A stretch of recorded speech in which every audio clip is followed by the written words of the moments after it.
Hi there! Today I'm excited to take you on 2024 recap of my backyard. It all started when I realized that while I had a garden in the front, I couldn't enjoy it as much as I wanted to. So I thought, why not create a garden in my backyard where I can see it while having breakfast or dinner and have something beautiful to look at during the winter instead of just a blank slate of snow? Over the past 2 years, I have transformed our lawn full of grass and weeds into a garden with four-season interest. I am still exploring and finding flowers that bloom each month or even each week if possible. This garden is a work in progress, and I can't believe it's already 2 years old. Join me on this journey as we learn together, and please feel free to share any suggestions you might have. Let's get started.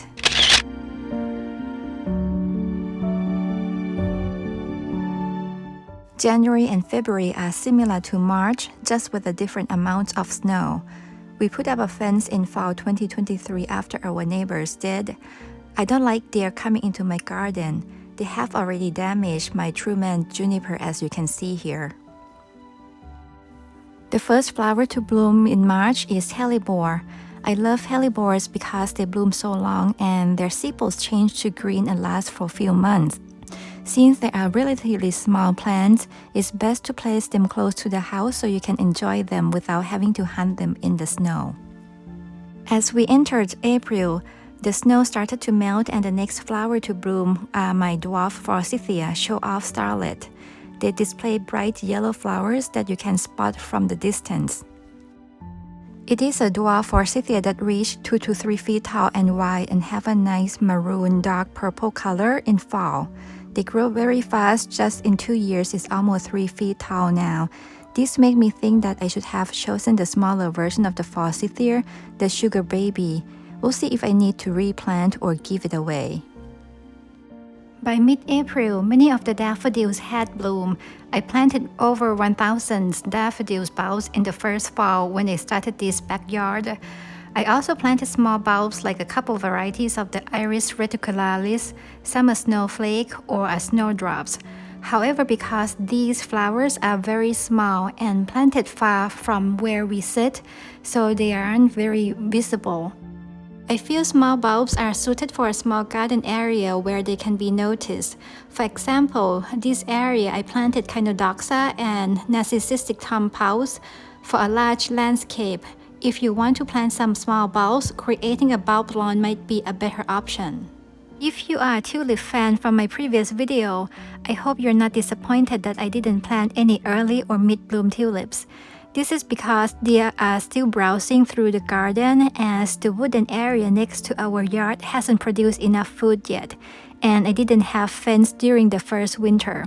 I only have a late blooming tulips. The most reliable one is Tulipa ballerina, which I planted among the crowd of the daffodil in 1:10 ratios, hoping that the deer would get confused and not find the tulip among this crowd of the daffodil. And it works! Daffodil or narcissus are very pretty and much easier to grow. They are reliable, coming back without me having to research which variety will return. They are deer-proof, rabbit-proof, vole-proof, and squirrel-proof. Many animals don't try to dig them up or eat the bulbs because they're toxic or even eat the flowers. As far as I know, they don't suffer from disease like tulips, which tulip can also be at risk of the tulip fire if planted in the same location repetitively. Daffodil also come in early, mid, and late bloomers, allowing you to extend the blooming season by a month. The only downside of daffodil is that the flower face the direction of the most sunlight. So in my garden, half of the daffodil face my neighbor's side, while the other half face our deck. This is because they were shaded during the sunrise but received the afternoon sun. I can't believe I started planting in April 2024. It was unusually warm earlier than normal. After a month, the sepal of hellebore now turned light green color and sedum started to show up. By the end of April, my only tulip in this garden bed showed up, a Tulipa ballerina, and my daffodils started to fade. Even though I didn't plant many tulips here, their bright color makes them pop from far away. Now you can see my garden started to look quite junky because they are the same texture because of the daffodil foliage. I've learned my lesson about planting too many bulbs. I should have scattered them in the small clumps rather than the big ones, but looking back, I don't think I can change it. Planting thousands of bulbs by myself in the fall was tough. It felt never-ending and became a nightmare. I just tucked them in using a shovel and dumped the bulbs to finish before it got too cold to work outside. Maybe I will plant bulbs again at some point, but definitely not 1,000 in one fall.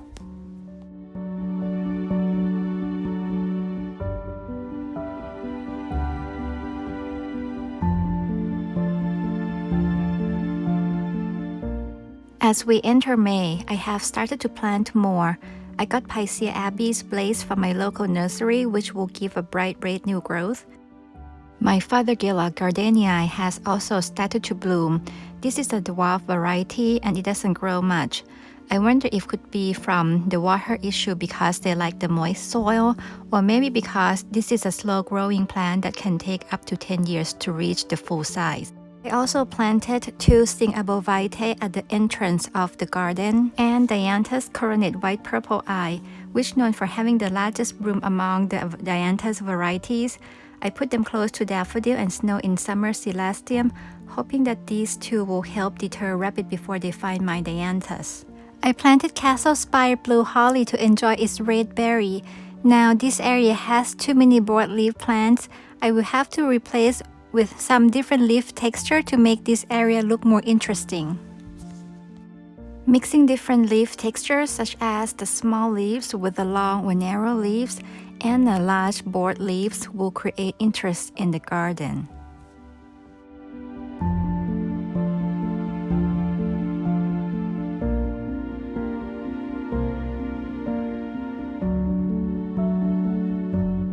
By mid-May, Slovak Prince Bearded Iris and Mount Everest Alliums were in full bloom.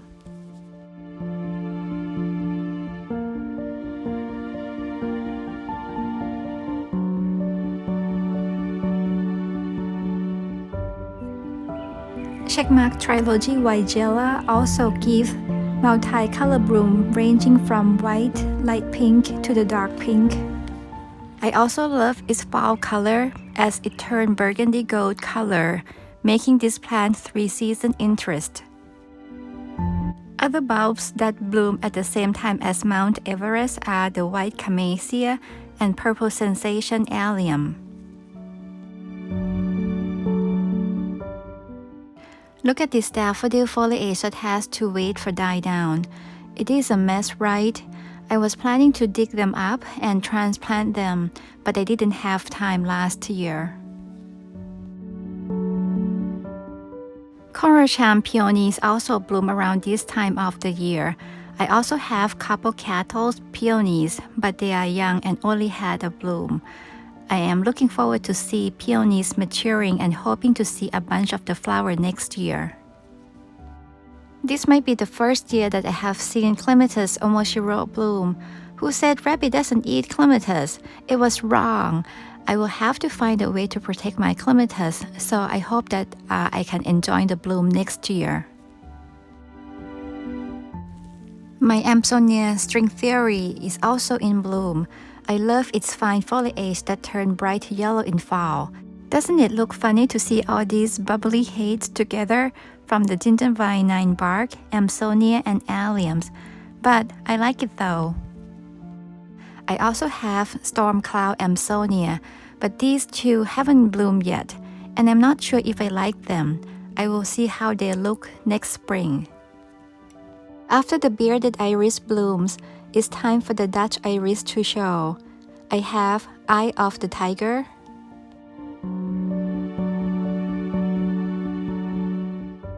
Red Ember, and Lion King bloom in the sequence.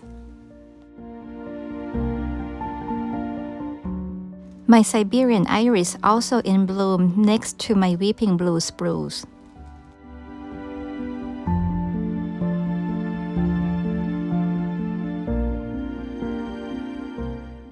Fairy morning martagon lilies with their peachy coral flower also add extra height and contrast to the garden.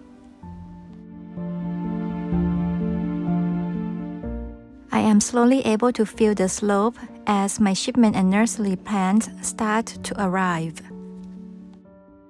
At the end of May, Iris Concord Crush stands out with its interesting violet-blue color and uniquely arranged petals that resemble a rose or a carnation.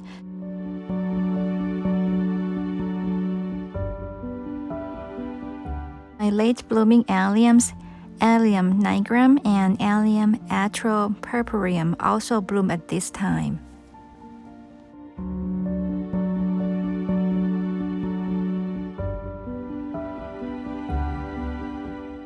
In the first week of June, my Coco Loco rose bloomed even though I just planted it a month ago. I really love its unique coloring.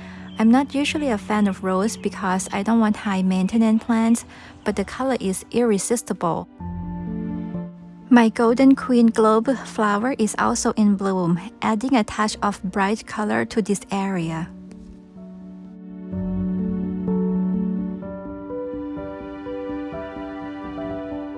Finally, my favorite plant, Penstemon Pocahontas, has started its long bloom, displaying a drift of the pink lavender tubular shape with a red stem and burgundy foliage. Next to it is Echinacea pallida, a native echinacea.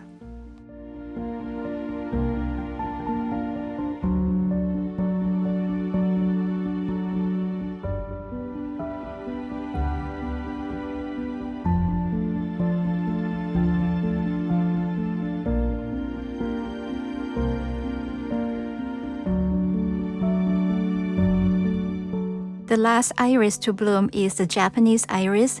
This is called Iris ensata variegata. You can enjoy a long iris bloom season by planting different varieties such as bearded iris, Dutch iris, Siberian iris, and Japanese iris. I am excited that my Austromeria golden tiara has come back. So this is the second year that I believe it was in this spot, and they confirmed that it cold hardy to zone 5.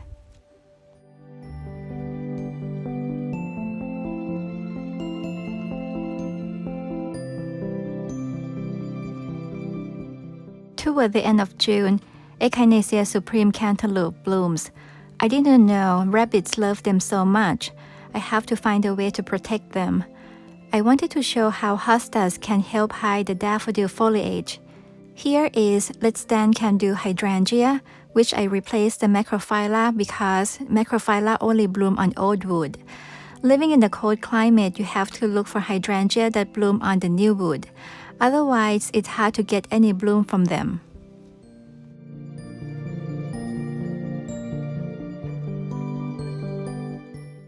And this is the panicula hydrangea tree that comes with the house.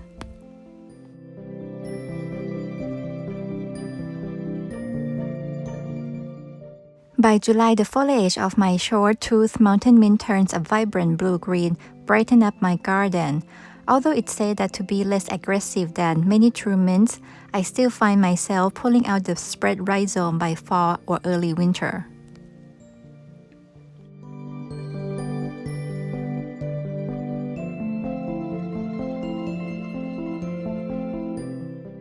Another blue-green plant that I love is the foliage of Agastaceae rupestris. Additionally, my penstemon are now displaying the interesting red seed heads. The rattlesnake master adds height and a structure, drawing your eye from a distance. By the second week of July, Gladiolus Natalie, a hardy gladiolus, is in full bloom. This is the second year that they have come back. Later, my summer allium started to shine, beginning with the allium Windy City. I love the color, but the seed heads aren't as prominent as those of the Millennium allium planted next to it. Now my Agastaceae rupestris is showing the stunning smoky orange flowers. Agastaceae is a plant with a long blooming period. I've noticed that this variety blooms later than the Augustaceae blue boa. At the beginning of August, a surprise lily showed up. What a surprise! I had completely forgotten I planted them. Unfortunately, just only one that appeared, but the pink flower against the backdrop of the burgundy foliage from the gingerwine bark looks stunning, don't you think?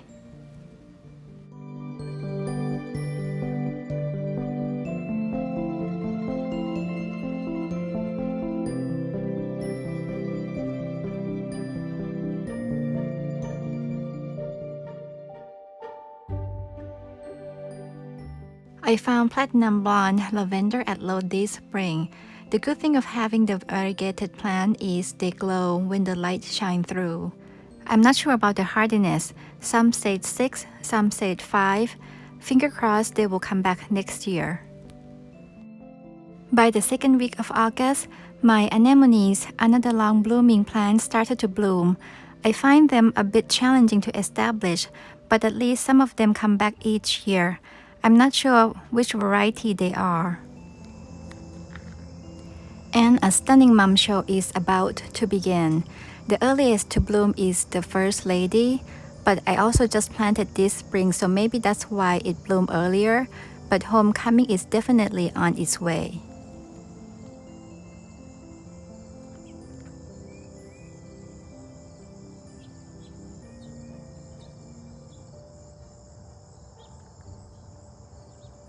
Another one of my favorite plants, variegated obedience plant, is now in full show. I love this gorgeous pink lavender flower, but the leaf also have some variegation to enjoy when the flower is not in full bloom. I recently noticed that foliage also turned purple to bring a fall interest also. This is how my summer garden looks. The plants fill in very quickly, creating a lush and vibrant display.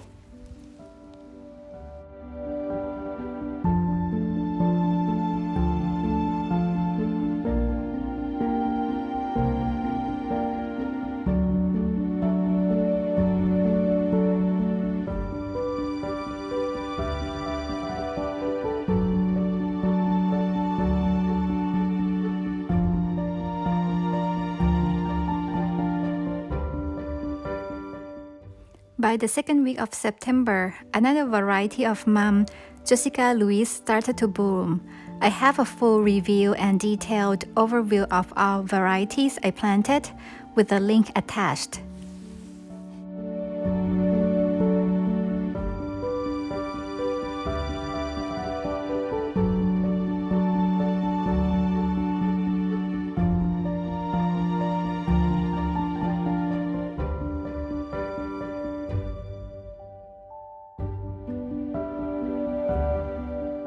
Sedum autumn joy around the deck and my paniculata hydrangea are in full bloom, displaying beautiful pink hues.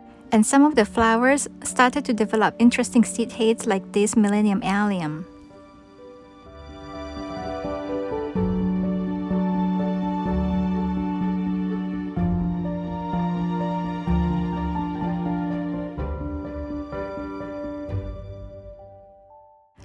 I have noticed that mums have brought the color back to my garden again. I also love how the Jessica Louise mums change color as they aged. With the Augustaceae rupestris around and pensimon that turned into reddish foliage next to my mums, it helps create a beautiful spot to look at.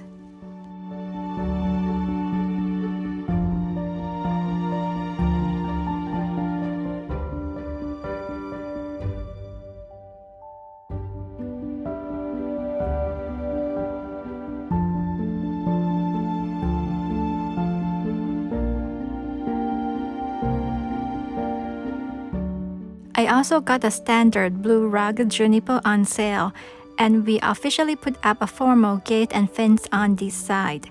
Since I was able to put up a 4-foot fence, I decided to install a 6-foot trellis to give the illusion of a taller fence and create an opportunity to have some climber. The last flower to bloom in my backyard is the Colocavarium.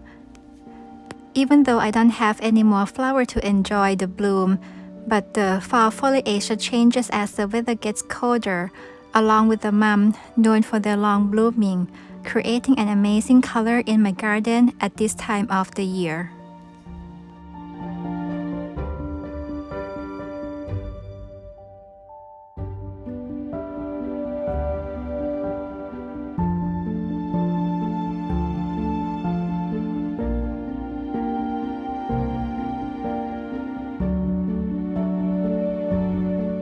On the other side of the garden, the northern sea oats grass has started to turn brown, but still shows strong stems that last until spring.